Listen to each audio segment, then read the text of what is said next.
ang unang kaso na natulungan ng Quantumin Plus, cerebral palsy. Nakahiga lang po siya, uupo po kung gusto niya. Steady lang po siya, wala siyang naghahawakang bagay. Hindi po siya nakakapagbigkas ng salita mula po nung atakehin siya ng epilepsy nung 2.5 old po siya. Ang cerebral palsy kasi is isang mental condition na karamihan sa nakita namin dahilan sa kakulangan ng oxygen doon sa brain.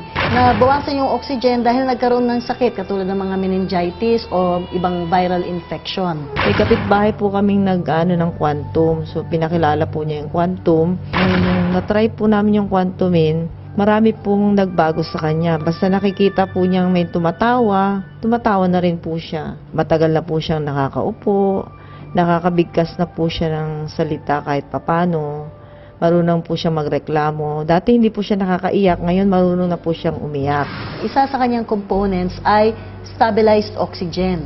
So, pag yan pong oxygen na yan ay naipasok sa loob ng katawan ng bata, umiikot po yung oxygen sa iba-ibang parts ng katawan, kasama na rin po yun sa brain.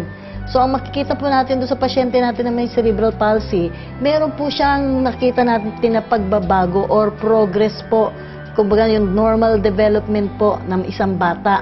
So, kung dati po medyo lagi lang nakahiga, ngayon po medyo nakakaupo na siya ng mas matagal. Tapos medyo minsan meron na siyang means of communication doon sa parents niya. And we hope to be able to prove to the world na yung mga cases na alam natin na wala ng solusyon, meron pa palang solusyon. At pwede nating subukan hanapan din ng solusyon.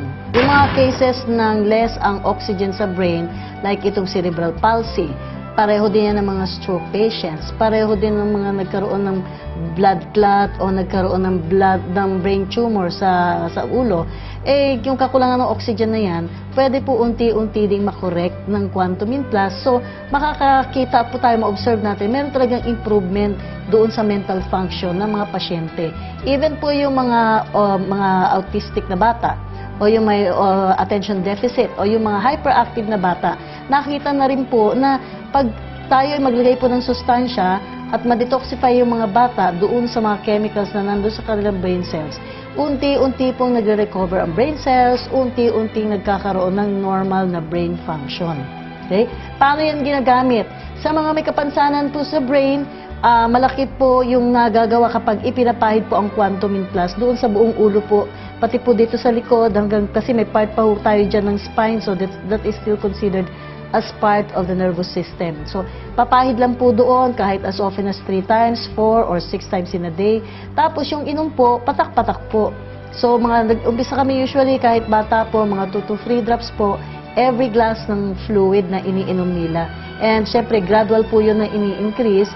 Meron po kami mga cases ngayon, nagte-10 drops na sila, 10 times a day. Yung mga severe cases po yun na kailangan po mag-regenerate yung kanilang brain function.